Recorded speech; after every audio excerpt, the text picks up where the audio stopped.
What's going on, everybody? Welcome back to another episode of the Crossover U podcast, brought to you right here on the Crossover channel. My name is Kanaye. I'm joined with Josh. And after a year full of chalk in this NCAA tournament in the year 2025, we finally got absolute cinema, I think, across both Final Four games. The first one being against Auburn and Florida, the second one being between Houston and Duke. Both games that went down to the wire. And I think I'm really happy that we were proven right about these games being really, really good and potentially being one of the best Final Fours ever that we've seen.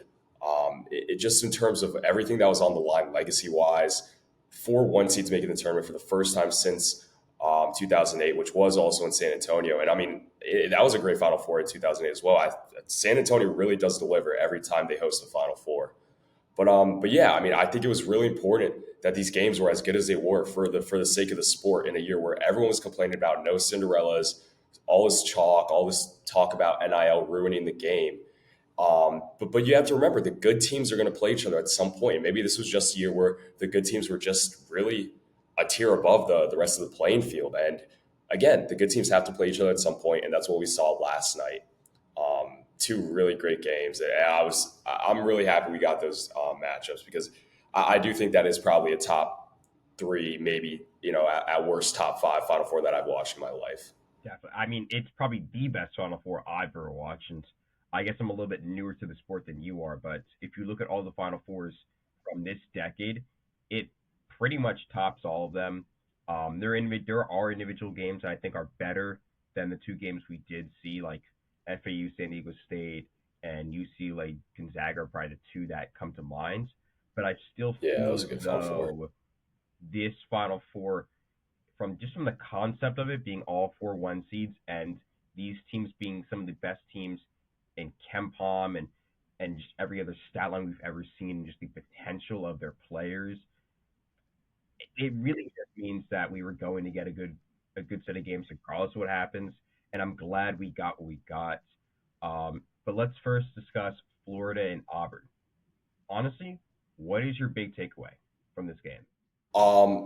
If we're talking about the game in full length, I think this game, wire to wire, was the from start to finish was better than the Duke Houston game. I feel like the Duke Houston game really didn't kind of get to that point till probably midway, maybe even in the last quarter of the game.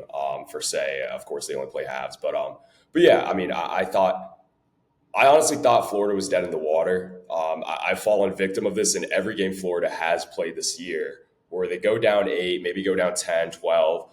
But I mean, it just they just get into a zone. Walter Clayton might be a top three clutchest March Madness player that I've ever watched in my life. I mean, just I don't think it's getting the recognition it deserves. I mean, I have seen a lot of people post about him, but the degree of difficulty on some of the threes that he's made throughout this tournament is ridiculous. And I'm sorry, yeah, graduate player or not, 23, 24, I don't care. That he's worth using a first round pick, potential maybe even lottery pick on Yeah, in the NBA yeah. draft. And I think it's really cool to see like he's played himself. I already think into being a first round pick, and I think he has a chance to maybe creep up into the late lottery. I know me and Josh last night on a call, we're trying to think of like players who his run has been kind of comparable to. I have a tough time, but I mean, I would maybe say Shabazz Napier. I know at least some of the threes between the two that they both made have really been insane. But I mean, I honestly think Walter Clayton might be in a class of his own in terms of what he's done this tournament. But I Definitely. mean, yeah, outside of that, Elijah Martin, I mean, that's a I think most people knew he was going to have a good game considering he had 27 in the Final Four with FAU 2 years ago. He's been on the stage before. He's played really, really well this entire year. And even in a game where Alex Condon was not good in the first half, Chinny Lou was not great in the first half. They were kind of getting manhandled by Janai Broome in the post. They come out of the gates and after halftime, and they played really great defense on him. Only allow Janai to make one more field goal for the rest of the game. But yeah, I mean, I just think Auburn kind of got flat in the second half, and they, when Todd Pettiford isn't able to get going, which he was not a factor at all yesterday, and a lot of credit goes to Florida, Todd Golden, on their defensive game plan against him. They don't have a lot of shot creation if Broome isn't cooking in the post as well. And I think Florida dared to go one-on-one with Janai Broom and make him beat them. And if they were going to be able to shut down the rest of the guys, and they were going to live with it, almost similar to what I guess the recipe for beating I leave UConn's recipe for beating Zach Edey last year. They said they accepted, listen, Janai Broom's probably going to get what he wants, similar to what Zach Edey's going to get what he wants. But if you can shut down the perimeter players, then you have a good chance to win. I think that's what Florida stuck to. They didn't go away from it when it didn't work in the first half. They stuck through with it, and it ended up paying off. You hit everything on point. I think it's such an insane. It really is just an insane stat line for every in this game. I mean, obviously the biggest talk is Walter Clayton Jr., who had 37 points, which a near 40-point game in the Final Four speaks Yeah. as to how. I mean, first player since Larry Bird to score back-to-back 30-point games in the Elite Eight and Final Four, which is Definitely. incredible. And he somehow manages to have a better game each round. I mean, I really Yeah, I know. It's ridiculous. And then the insane 16-point comeback plus whatever it was against Texas Tech in the Elite Eight. And here we are. They're down 8 at half. They're down 9 at one point. 9 on a run. They tie it. Elijah Martin has insane dunks. That dunk was nasty, man. He knew he could not lose twice. It's amazing to think like that. And you're definitely right. The line of scoring is honestly wild. Like I'm looking at this. Alex Condon had a single point all game. Yeah. Jalen had 5. But it didn't really matter because you're right. The Hod couldn't get it going. The only person who really managed to play well was Chad Baker Mazzara. Yeah, of all people. He was hitting the threes. I mean, he pushed that team through. And it looked like for a while that Baker Mazzara would be the hidden factor to save Auburn's season. And I was pretty convinced. Definitely. And then all of a sudden, Walter Clayton Jr. locks in. He makes an insane step back three to put the game back in reach again. Florida goes on a small run. Auburn ties it. It's lead change. And then Clayton goes for that and one, and I think seals the game. I mean, you can't get a better closing grasp for Florida. Obviously, it's not the comeback that we saw the other games, for example, but it's a comeback regardless. They Definitely dead in the water, but the Gators kept chomping. I'm going to be real with you. Yeah. It's something that I just don't think we're going to see again, but it just keeps managing to happen. And you never count out the Gators. I think that's what I'm learning right now. And you can't count on Todd Golden. Todd Golden did I know. He's proved a lot in his first tournament run. It's really incredible. Just I think like we talked about it last episode for Crossover U, where just the realm of possibilities that could be opened up by the Final Four in terms of roster construction going forward, and being able to don't write off a coach just because it's their first tournament. We have Todd Golden playing in his first NCAA tournament, and he's made it to the national championship game.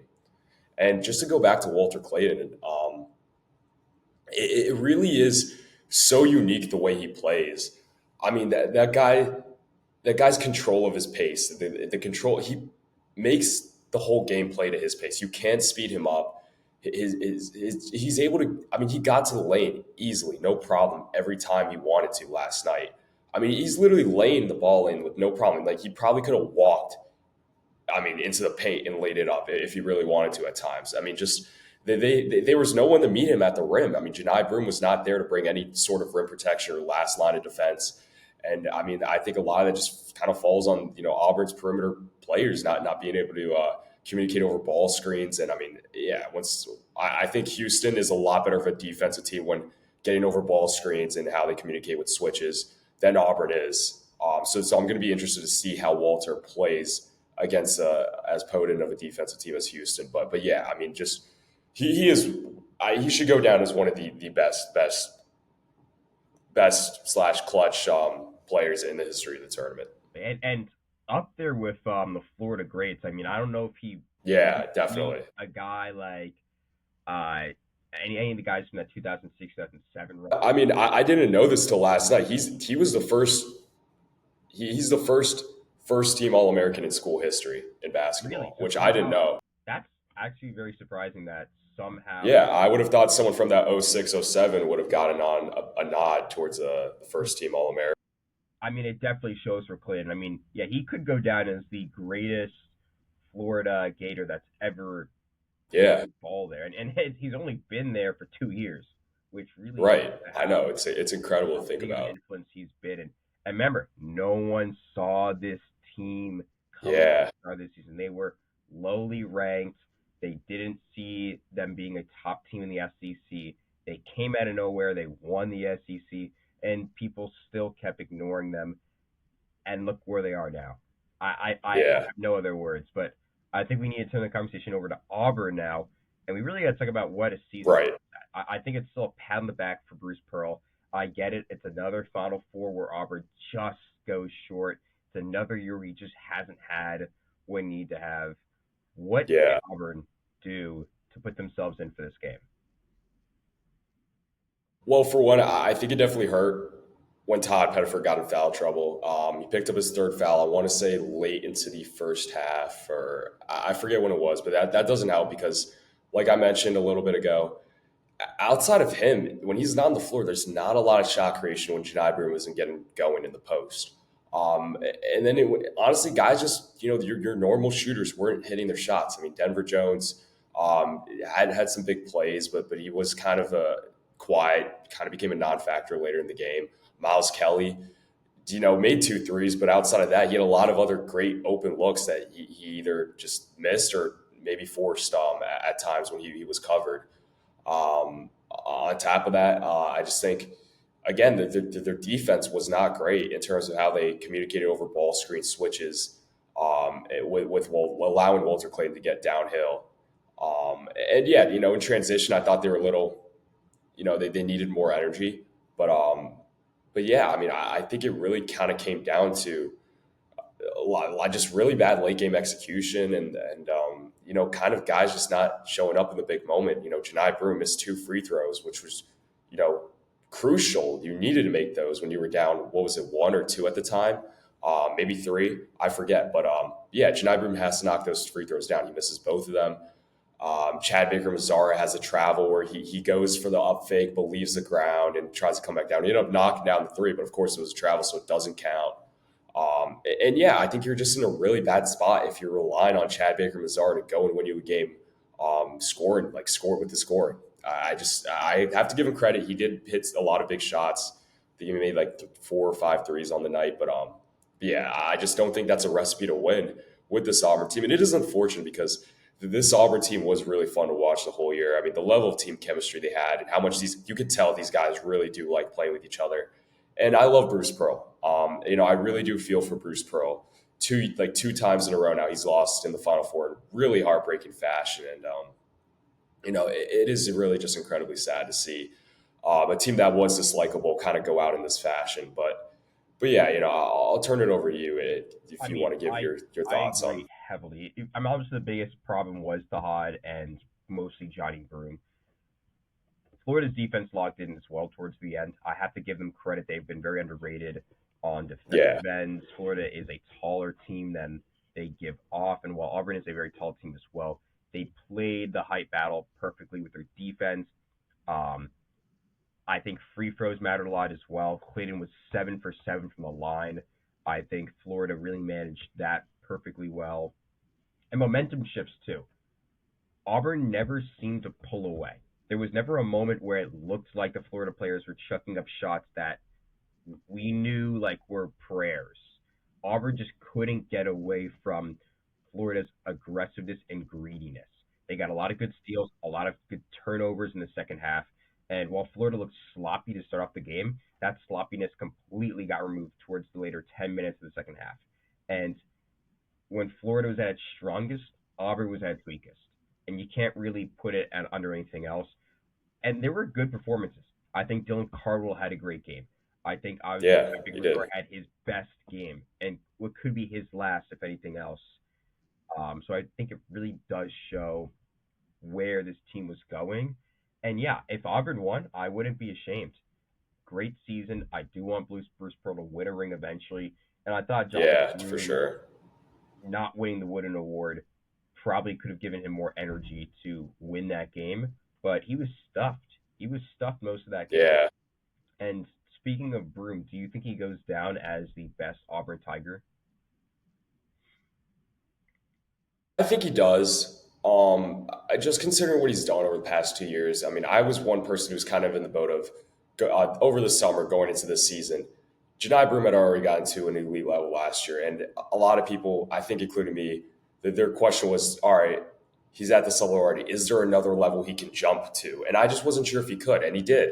I mean, he played arguably the greatest season by an Auburn Tiger ever. Was a first team All American, won the Karl Malone Award, which they really do have to change that award name. And Yeah, I mean, he was right there with the case to win the Wooden Award, right there with Flagg. I mean, I don't think anyone would have been upset if they made it a co-player of the year, which they've never done before. But yeah, I mean, I think there's an argument that he definitely is the greatest Auburn Tiger of all time, with the likes of, I mean, Charles Barkley. I think you can definitely make the argument he accomplished more at Auburn than Charles did. In terms of team success wise, and again, this was a really important year, I think, for the history of it was an important year to add to the history of Auburn Tiger basketball. And I think it's also a fair conversation to say he's potentially maybe the best transfer of all time. Heard that argument. Maybe, I would put him in that argument for sure. I don't know if he personally is for me, but I definitely think he's definitely has a large argument to be in there. If not the best, and he's definitely second best, if not third. Yeah, no, I mean, no, he's one of the greatest transfers to ever. ever do it. I mean, definitely. I Yeah, mean, it really was everything he could have done. Like as a player, he had yeah, just an amazing season, competing for Flag for all that time through injury right. as well as an amazing thing. And I mean, Charles Barkley admitted it too, that he was the better player for Auburn, and I think that really matters at the end of it. And yeah, I don't know if he's the greatest transfer. At this point, I'm starting to think Walter Clayton is that type of guy, given his. Yeah, I mean, he very well could be. But it's hard to really say otherwise. And hey, listen, Pearlie back. We know he's gonna have another good team, but this SEC was just loaded. I mean, getting to that Yeah, matchup two, getting the revenge match. Like, I'm glad we're gonna be seeing the SEC play the way they are. And if we can get more matchups like this in the Final Four in the future, I'm not annoyed. I really am not. yeah. No, I'm definitely there with you. I mean, you can only hope Final Four games are like the one between Florida and Auburn for the rest of the time. But of course, it's not always the case. Most of the time, though, they are pretty solid games. Like this Duke Houston game, which I think is a good time to get into. Maybe for not the entirety, it definitely didn't seem like it was going to end up being as good of a game as it ended up being, of course. Really till I mean, again, Houston made that comeback, and I want to start off first by you know, I think the entire year, I want to revisit 2 points I've made. Well, one, I need to apologize to Houston fans, LJ Cryer. The entire year I've said I don't believe LJ Cryer is good enough to lead this team to a Final Four and to a national championship. I was very much wrong. He's more than good enough. He showcased it last night. I didn't think he was going to play as well as he did. I mean, you could make the argument. I honestly think he was the best player on the floor last night. 26 points. I want to say it was 8 for 14 from the field, knocked down five threes, I want to say. And yeah, I mean, he just got into the zone. He was locked in. And I really didn't believe in this Houston program the whole year as a legitimate title threat. And I have to give Kelvin Sampson so much credit for the culture he's built in Houston. He proves that culture, toughness, and grit is still good enough to win in college basketball, even against a team as talented as Duke. So again, I'll give the flowers to LJ Cryer, and again, I want to apologize to Houston fans and LJ Cryer for me doubting them the entire season. He's good enough. Do agree as well. I mean, I think it's really hard to tell with Houston as well because every year, the Yeah, past 3 years, they've been a one seed, and the past 2 years they got out in the second rounds or third rounds. Sweet 16, I remember last year they lost, and then they got taken down by Miami in 2023. And listen, Calvin Sampson is one of the winningest coaches of all time.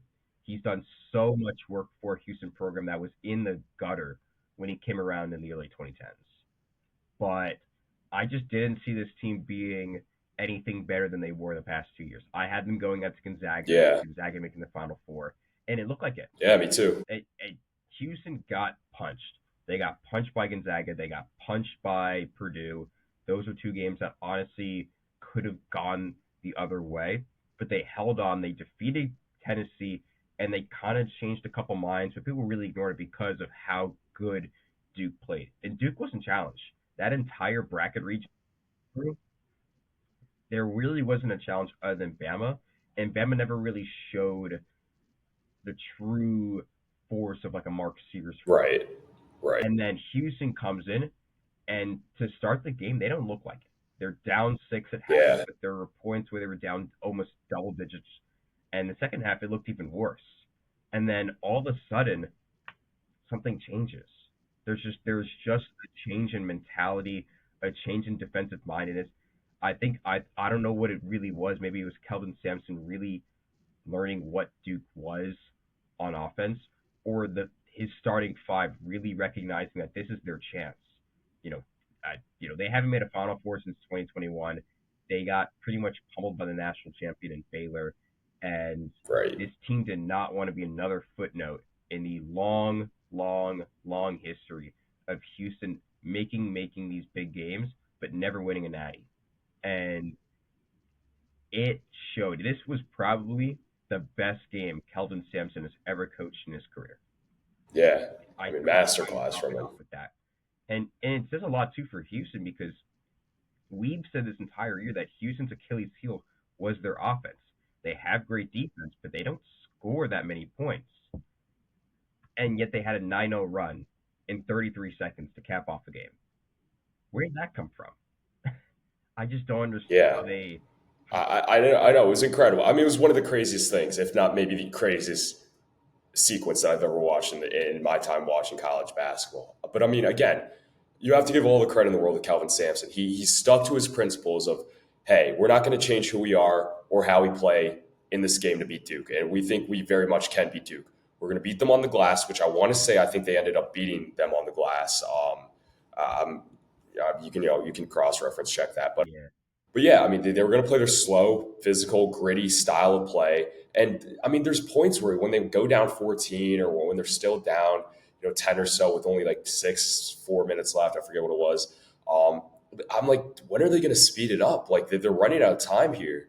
I mean, and they just never did. And they didn't need to. They played to their brand of basketball. And I have to give them so much credit for what they did defensively against what was the second best Ken Palm offense ever. They made guys like Proctor and Sion James non-factors in this game. Proctor was one of the best shooters in the tournament. Sion James, who has been really, really good for Duke all year since he's been in that starting role. Kneppel at times really couldn't get anything going. And I mean, their defense on Flagg in that final 10, 11-minute stretch or 7 minutes, whatever it was, where they only had one field goal. I mean, it was great. And that kind of gets me or I mean, on top of that, the guts to when they were down six, the guts to not foul in that situation, it's incredible. To have your team let your team play out and try to get a stop, which they ended up getting when they blocked Kneppel, which again was a terrible play call, but I'll touch on more on that. But yeah, the guts to not foul in the situation. I don't know that there is another coach in the country who wouldn't have fouled in that situation. And again, if it doesn't work out, then maybe Kelvin Sampson looks like an idiot. But he obviously, it did work out, and he looks like a genius. And again, all the credit goes in the world to Houston. I mean, I gave them no chance to win this game, really. And it looked like, midway through the second half, I still gave them no chance. I felt they were going to need Cryer, Emmanuel Sharp, Juwan Roberts, and Uzan to all have a really good game. And, at times guys weren't great, but they made shots when they need to, like Emmanuel Sharp, like Tugler, when he had that putback dunk off, I forget who missed the three, but Yeah, no. but I mean, Cryer hit big shots time and time again. When Duke really looked like they could break this thing wide open, Cryer would answer with a huge three. Again, all the credit goes to Houston, and I want to get into my second point of revisiting. What have I been saying all year long?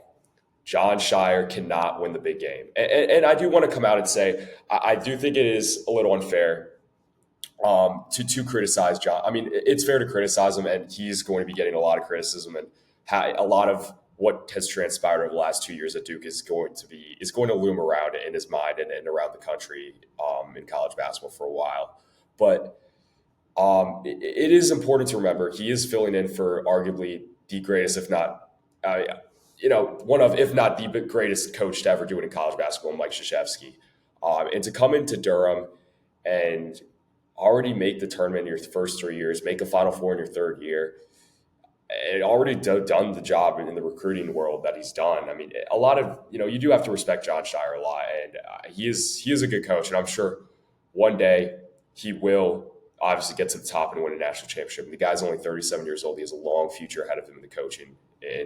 But up to this point right now, the way you lost in 2 straight years, last year being to an 11 seed in-state NC State team that, yeah, they might have been the hottest team in the country at the time, but I really don't think you let them beat you with the Final Four on the line, especially considering they were an 11 seed, barely made the tournament. And on top of that, this year, the way you lose, where you blow a 14-point lead, blow a 7-point lead with 30 seconds left in the game, it's not a good look. It's not good. That's not what the standard is in the minds of Duke fans and the program. But on top of that, just the lack of in-game adjustments from Shire, especially late, it really is concerning. That was the one thing that everyone came back to in terms of a talking point of how you could beat this Duke team is if you get them in a close game, they can't close out. They haven't been able to close out every time. With the game on the line, they've given the ball to Coop, and he's either slipped or like yesterday, he missed a shot.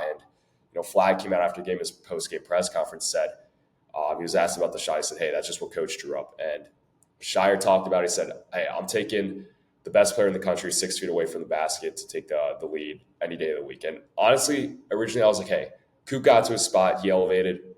Was a pretty solid look in my eyes. I mean, when he released it, it looked like it was going in. But the more I think about it, I don't think that was a great play call at all. I would think, like I've said so many times this year, you have Zion James, you have Tyrese Proctor. Why not inbound the ball to them, have them handle it, run a set to get Coop the last shot or Knapp the last shot? Two guys, I mean, who you run a set forward, they're going to get a better look and probably hit it.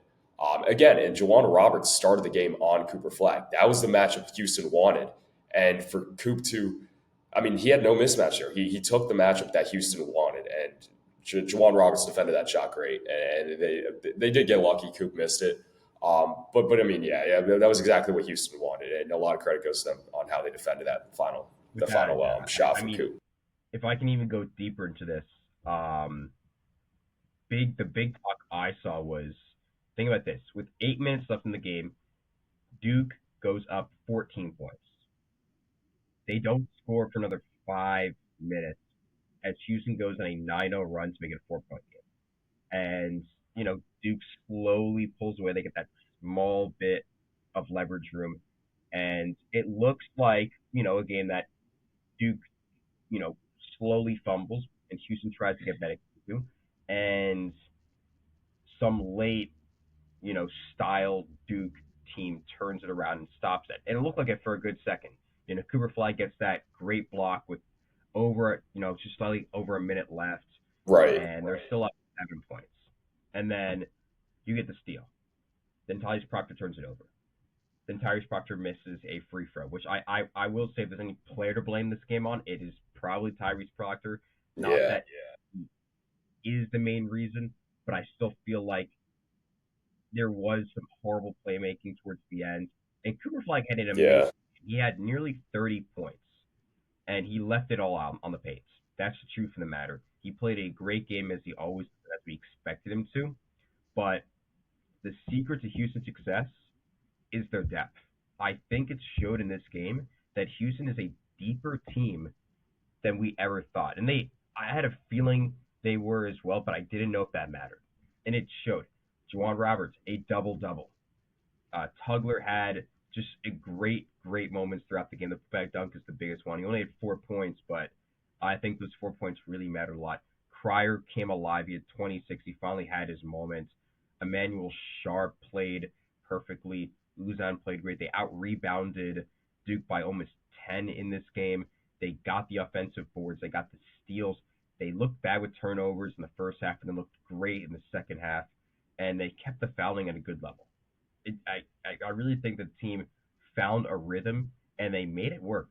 it still is incredibly surprising that a team like that made it work. And you can call whatever you want. You can say that the out of bounds play that Tugler had was a death knell, but it wasn't. You can say the over the back call was not an over back call for Cooper Flagg. I still think that calls like that probably wouldn't have mattered. I still think the momentum Houston had and the momentum that Houston Yeah, had, they haven't lost a game since January.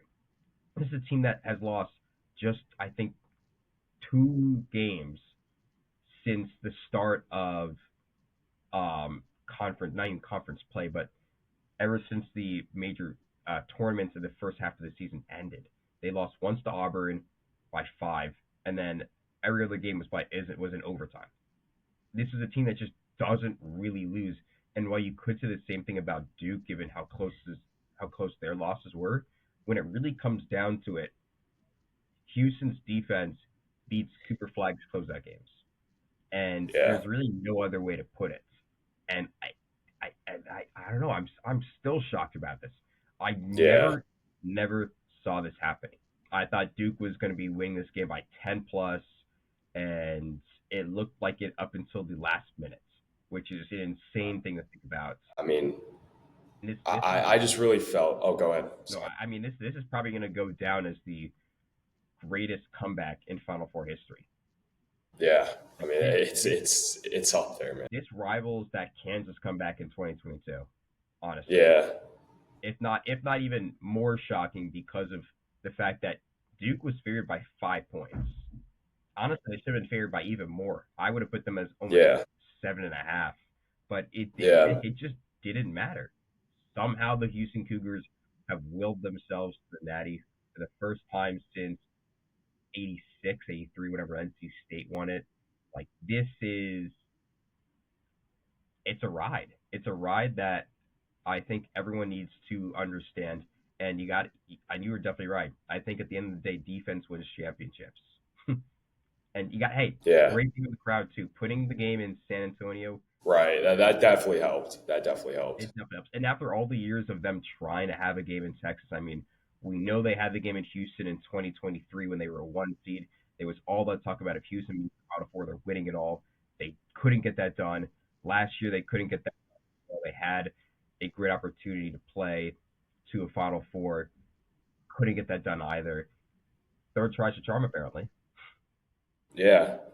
And I mean, I really do think just late in the game, Kelvin Sampson coached circles around John Shire. It just, I mean, you can't, you're struggling to get the ball in. And you have Sion James taking it out, I believe. Well, why do you have one of your ball handlers taking the ball out? I mean, I guess I get it for the quick, pass back, but like, yeah, I mean, I want to say, I forget who it was, John Henson. He on field 68. He was saying you have Cooper Flagg, who's like 6'9", around the same height, if not as tall or taller than Jawad Roberts. Just have Cooper Flagg just post up and inbound the ball to him, send him to the line, and ice the game that way. Um, Offensively, only one field goal was in what? Was it 7 or 10, Yeah, 11 minutes, nearly something like 10 that? minutes, which is Yeah, wild. nearly 10 minutes. I mean, It ridiculous. just you see how much you're struggling offensively, and I mean you're not running anything new outside of what you ran the whole game. And I was telling Josh this, I really felt Duke was playing not to lose rather than to win. And that's not how you win a national championship. That's not how you win games in college basketball. You need to play like full throttle. I mean, like in the Florida game, when they were Florida had really started to separate the game, it got to the point where like, okay, wow, Florida's going to win this thing. I mean, who was it? Was it Elijah Martin who threw that lob to Condon or Thomas Yeah. Howe? Oh my God. I mean, yeah, I mean, he got fouled on it, or it just went out of bounds. But I mean, yeah, Florida played pedal to the metal, and Duke completely took their foot off the gas. They got comfortable, and I just, the more you look at it, I just don't know in terms of roster makeup if this Duke team had any like dogs. Um, I think I'm willing to say that. Coop is an energy, gets energy up, but that's only really when he makes a big play. Like you need guys who are willing to die every possession. Houston there's filled with guys like that. You have guys who like no matter if you're up 30, down 30, they're going to play with as much energy as possible, and they're not going to let guys ease up. They're going to get under their teammates' skin and keep them going. It's the win to close the game out. And I just don't know that Duke really had that. I mean, they had tough players, but I think there is a difference between being tough and being a dog. And Duke's guys are a little quiet. John Shire honestly probably could have motivated me to make a sandwich, if I'm being honest with you. Um, but yeah, I mean, again, I don't want to hate too much on John Shire because I know he's already going to be subject to a lot of that going forward. But yeah, again, I think you have to give all the credit in the world to Houston and Kelvin Sampson and LJ Cryer. Again, my apologies go to LJ Cryer. You are good enough to lead a team to a natty. Definitely. And I guess the real question now is, what of Coop? How do you view his career? Yeah. He's not the best one and done. I still think that's going to be an Anthony Davis only question, but he might be better than Zion. That's still kind of up in the air. Yeah. But I would kind of compare him to a Kevin Durant right now. Great career. Looks to be a future NBA star for a long, long time. But in terms of his college career, he just couldn't get it done in a year that he was favored to do it. But at the same time, go ahead. Great career. Honestly, I'll let you finish your statement as well. No, I'm right there with you. I think he's obviously a tier below Anthony Davis and Carmelo Anthony. Those guys obviously were, as good as they were in the freshman year, All-Americans, led their team to a national championship as a freshman.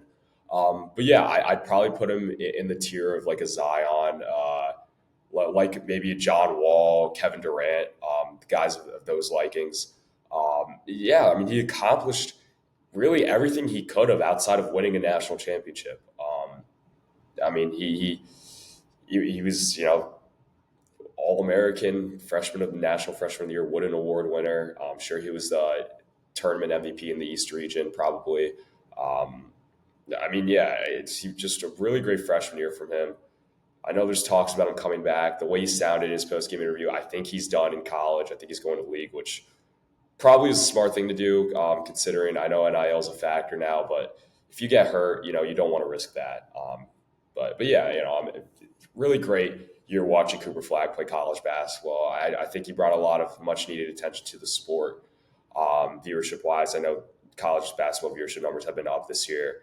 It's sad to see, a household name leave the sport. He is playing for Duke, so, I can't root for him fully. But he's a great year.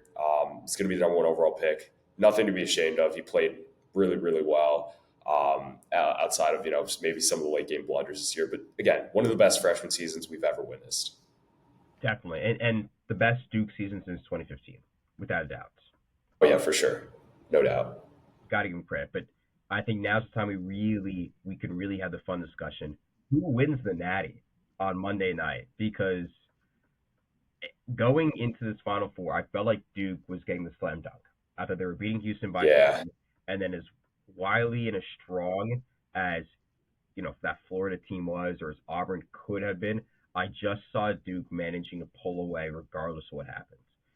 Now it's like I would favor Florida by a little bit, but I don't know if I can ignore what's going on with Houston anymore. And I really do see a world where Kelvin Sampson wills his way to a ring on that national playing field in San Antonio on Monday night. Yeah, this matchup is so fun, man. I'm actually this probably could I don't think we could have gotten a better matchup. And for me, at least. I'm so excited for this. I think it's really so cool, the storylines around this game where, we were talking about how in our eyes, we were thinking maybe, Auburn, Duke, whoever wins is going to be how teams construct their rosters going forward. Whether you go for older, veteran, experienced guys or you build a team around freshmen. Both those teams lost. You got a team that's fueled by their culture and their grit, their toughness, and a team that has, honestly, the March Madness hero this year. And it's really, It's just it makes for a great game. And I will say one thing I was kind of thinking of last night, was that Duke Houston game kind of reminds me a little bit of the 2015 Final Four, where you had the 38-0 Kentucky team that everyone thought was just going to blow through the tournament, go 40-0 and win the whole thing. And they run into a one seed Wisconsin team, which no one gave any chance of winning that game to. Kind of similar to how no one really gave Houston a chance of beating Duke in this game. Obviously, Wisconsin won, but I think Frank Kaminsky talked about how that took a lot of energy out of them, and they were so overcome with hype and everything after beating that Kentucky team that they had a tough time getting up and ready to play Duke in the national championship that year. I don't. I think Kelvin Sampson is a lot better of keeping guys even keeled and motivated as opposed to Bo Ryan, who was that Wisconsin coach that during that time. But yeah, I mean, I think you do worry a little bit after beating Duke in a game that no one gave Houston the credit to win. If they could get up for Florida, but I think they will. And I'm really am torn for my pick in this game. It still is looming in the back of my head that Todd Golden, this is his first tournament, but it's tough to bank against Kelvin Sampson's experience and just the toughness that team plays with. I don't think I have my pick yet, but I will say both these teams have demonstrated that if they go down 10, 15 points, the game is not over. Both teams have more than enough to come back. Definitely. I mean, I honestly see that exactly happening. I really feel like Florida's best game and Houston's best game is in a comeback, which makes this game so hard to predict because I don't know who's Right. coming back in this game. I almost feel like the person who leads or the team who leads at half is the team that's losing. And, Yeah, and I honestly like that maybe take a that means lot. the game is going to be very tight. Maybe that means we're never going to have a game that goes into the double digits at any point. There could be a ton of lead changes, a ton of ties. I don't know if a blowout is within the realm of possibility for either squad. I feel like Houston's defense can really manage through most people, and Walter Clayton and I think Yeah, can really manage to mess up that type of schematic. But at the same time, we're talking about playing in San Antonio. We're kind of in the same home court advantage we talked about last time. I think Kelvin Sampson is still motivated. I think Golden is motivated. I think Clayton wants that ring more than a lot of people. yeah, definitely. And I think regardless of what happens, we're going to get probably the best Natty in a long time. We're going to get a close Natty. We haven't had a close Natty since 2022. This could be a game Yeah, with the buzzer like these past two. The way I'm looking at it right now is I think the game is going to start very, very close. Houston's going to have the defensive edge. They're going to cause turnovers on Florida's side. It's going to look a lot like the start of the Auburn game. Uh, Houston will make some good shots. Florida will probably put it right back at them. I think Elijah Martin will be a first half type of guy. He'll definitely have his moments. Clayton will have his moments too. But I think Houston will be up just slightly at half. And then the game keeps going in a very similar motion. Maybe Houston slowly tries to pull away, but Florida grabs right back. I think Florida can manage to pull away within those last 5 minutes, and they win by 5 plus towards the end. And Walter Clayton is crowned that MVP. That's how I'm viewing it right now, at least. I mean, I think that's definitely a real possibility of all that going down. I mean, I just hope that I really feel like this is a game that could go down to the final shot. Man, do I hope Elijah Martin's not a victim of two buzzer beaters in the Final Four / national championship in his career? I mean, that would just be terrible for him. Hopefully, I'm not jinxing him there, but yeah, I mean, I think I really do struggle in who I choose to pick. I feel like I think I see early on Houston, playing their brand of basketball, mucking up the game, causing causing turnovers, frustrating Florida of them not being able to get into their sets and everything.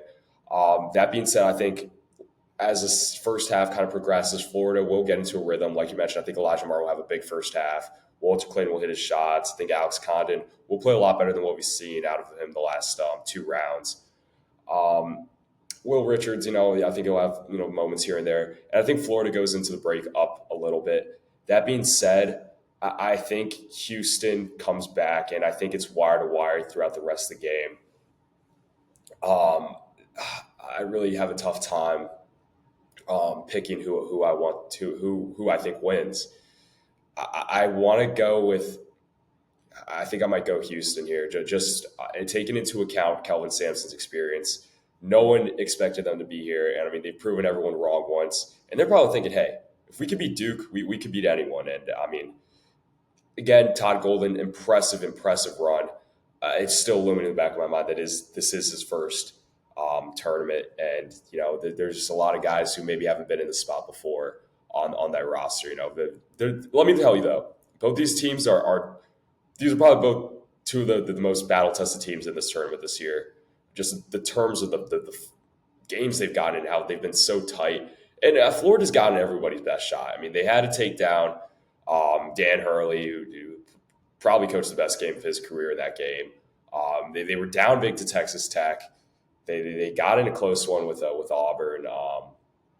They're fully capable of winning just with the shot making that they have between Martin and Clayton.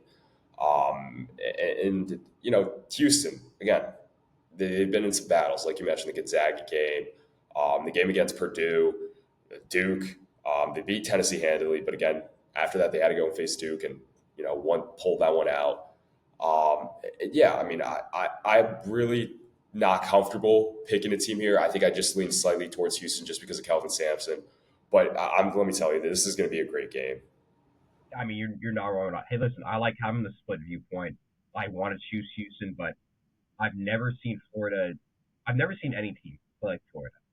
Every single time Yeah, I've watched Florida play these past 3 games have made me believe that they were going to lose, and they did. yeah. No, I'm right there with you. This is the equivalent of, like, I don't even, there really is no full basketball equivalent to what I'm Yeah. witnessing right now. The level of consistent and improbable comebacks. I mean, they just flip the switch every time and get into that zone where it just seems like they'll go on a run to come back where they just can't miss, and then they'll finish out, close out the game, and win. Exactly. It's And that's what I'm getting at right now with my thinking. Because it really is a battle of two very different legacies. I think what we're seeing yeah, right now for Florida is Walter Clayton can go down as one of the greatest players of all time, one of the greatest SEC players. yeah, He could have just the insane March Madness legend run that people will talk about forever, really, like a Kyle Guy type of run, if anything else. yeah, definitely. And we can have the discussion of, is Todd Golden, that guy, which I think he is right now, but winning a Natty in I think his 3rd year with such a humble background as him really goes to show that really any coach of any program can win. And then the Houston thing is the complete opposite.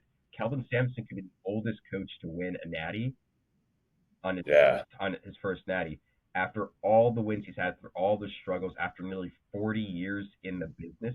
This can be the culminating piece, like a Jay Wright type of moment. yeah, And yeah, for a Houston team like them, it can show that grit and complete work, that type of ethic that wins championships. Because we're never really gonna, if Houston wins, never really gonna look back on one individual player. Yes, a Milo Zutan, an LJ Cryer, and Emmanuel Sharp. Those are guys that could have that March Madness moment that can give Houston that title, but it never was about them. It was about the overall depth and strength of that team, and I think that's going to be a major proving ground in future years. And I think Calvin Sampson is going to be just he's going to have his name put on a great large board just all over the country, the way he made this team work. And I'm very happy for how this Natty turned out. I didn't really know if we were going to get what we predicted. I know personally in our bracket we predicted a very different Final Four and a very different Natty. I yeah. don't know if we had either team in the Natty. I believe we had Florida, I think we actually had maybe, Auburn. maybe Auburn. I Auburn. had, Yeah, yeah. I You're think right. we had like an Auburn Duke perhaps, which Yeah. both teams did not make it. So I guess shame on us. I had Duke personally winning it, so shame on me as well. But I mean, this was the year of chalk. yeah, So I think year of we chalk. we we didn't expect it to this level this year. But next year, I think we'll get back to more of a normal tournament where there are a few more upsets and But some maybe Cinderella or I, two. I think as a quick overall for this tournament, I didn't hate it. I really think that, Yeah, especially no, not at like all. this, we've seen some of the best games that we're ever going to see. I think the big talk for this year is the comebacks.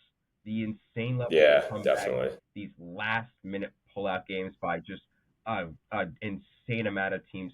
These like I mean the upsets obviously we couldn't really get around, but we traded the first and second round madness for the later round wins, which I think is just as important and just as fun if you're going to ask me. I mean, even throughout, I think there was like, maybe in the several games in the first weekend and some in the second weekend, there are people going out on Twitter, X, whatever you call it these days, and, social media complaining about the tournament, how much chalk there's been and how bad the tournament is. If you get off social media and turn your TV on, you probably like wouldn't miss some of the great games that we've had. There's just so many people hating online and going on again social media, just talking about how bad this tournament's been.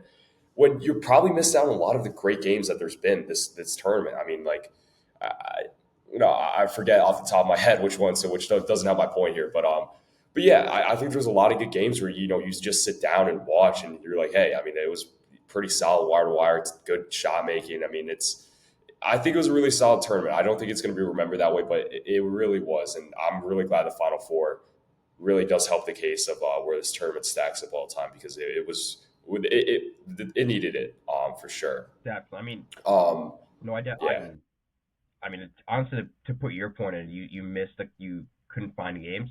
I'm going to be watching a ton of these games. I'm watching Florida UConn. I'm watching Arkansas Texas Tech. I'm watching Texas Tech. yeah. I mean, those were great. I'm Yeah, watching yeah, both Final Four games. I'm watching Purdue Houston. As much as it hurts me, I'm rewatching that game a couple times if I really wanted to. Like there are like at least 10 good games that I think I would rewatch at the end of this month just to get a overview of how fun and how worth this tournament was. I really think that you can never be annoyed with March Madness, regardless of what product it produces, because it's March Madness. There's going to be some insane level of moments, and we got a ton of them. And I'm very excited for this game tomorrow. I really, really hope that we get to see one of the best Natty games we can get. I mean, 2008 was any example. We had the Mario Chalmers moment. We had right. Rose fighting for the Natty. We had just a wonderful show of hoops. We had the legend of Bill Self being raised. I think that there is just so much to go off of from what we've seen. And yeah, I think that's really just the best thing to take out from these two games in this entire tournament. This was worth it. If you stayed and you Yeah, watched games, pat on the back, you witnessed history. Great March Madness as it always is, and let's settle down. Let's watch a Natty. yeah. And I think we are wrapping up here, but I just want to ask really quickly. If Florida doesn't win tomorrow, is this a failure of a year for the SEC? I hate to say it, but it is. You had 14 teams make it. You had two in the Final Four. You had seven in the Sweet 16. You had so many good opportunities. You arguably had 3 to 4 teams that I felt could have made a Final Four that could have won a Natty. Unfortunately, yes, you did have two of them play each other. I think if Florida or Auburn was on the other side of the bracket, it probably would have been an All SEC final. But even then, it's hard to not say that the SEC hasn't earned themselves as a top basketball program. I will say if Houston wins, I think Big 12 is back, but the SEC right now is the second best conference for college basketball. I think they've jumped the Big East this year. I think they've jumped the Big Ten. I think the only conference better is the Big 12 still. And if Houston wins, then it's definitely the case. But I just don't know. I mean, Florida. I guess Florida is that last bastion, perhaps, but the SEC hasn't won Yeah, since Kentucky, and that's been nearly 10 years now. So it's got to happen soon. I don't know if it's this year, obviously, but if they don't win, it's kind of an iffy talk on if they really were the conference of all conferences. Yeah, no, I mean, I definitely think Florida needs to win to cap off arguably the greatest season by a conference ever. I definitely think, I mean, you have two teams make the Final Four, which of course it's unfortunate they had to play each other. But for to have a team in the Natty after just the cannibalism and the grueling, I mean, all around just slugfest that was the SEC this year between every team in that conference. It seems deserving that they come out on top in this game. But yeah, I'm rolling Kelvin Sampson this one. And let me just say, two really good feel good stories between both these programs in the Natty tomorrow. Like I mentioned, you got March Madness legend writing the story in Walter Clayton with the coach in his first tournament ever. Guys like Elijah Martin making it back to the top of the sport after making a Final Four with FAU 2 years ago. And then the other side, Calvin Sampson, Houston, proving that you can still win, even if you're not the most talented with your grit, tenacity, effort, hustle, culture. I mean, it's a really good narrative. There's the stories around this game they're great, and I'm so excited to see this tomorrow. Best part is there's really no villain. That I think Yeah, typically we've had some sort of villain in the past few, and I feel like this year there's no real team you can hate. I don't think you can right. hate Florida. I don't think you can hate Houston. Yeah, I mean, I love both these teams. It's really sad that one team's going to have to lose this game, but I think that makes for a really good national championship. Definitely. But I think that should do it for us. Once again, like, subscribe. Probably later on this week, we'll have an overview of the Natty game. Definitely, We're going to have a season overview. And if you think we're stopping for any moment, we are not. The portal is still lighting up. It'll still be going on to the end of this month. We're going to get a big talking point at some point. We're probably going to get an overview towards the end of the month. I think we can definitely get some content out on just our overview of college basketball as a whole. Like, there will still be content, so stay tuned. We're probably going to post every week, every other week, depending on how things go. We're going to look at the draft. definitely. I think definitely stay tuned. But if you're a college basketball fan like us, get your popcorn out, get excited. This is going to be a fun one. Yeah, for sure. And yeah, like Josh said, don't think the content's slowing down anytime soon. But please, as always, do what you can to engage with it. But yeah, I think that's going to take care of everything we have for our Final Four reactions and our national championship preview. And until the national championship preview, we'll see you all next time. Or my mistake, national championship reactions. We'll see you all next time.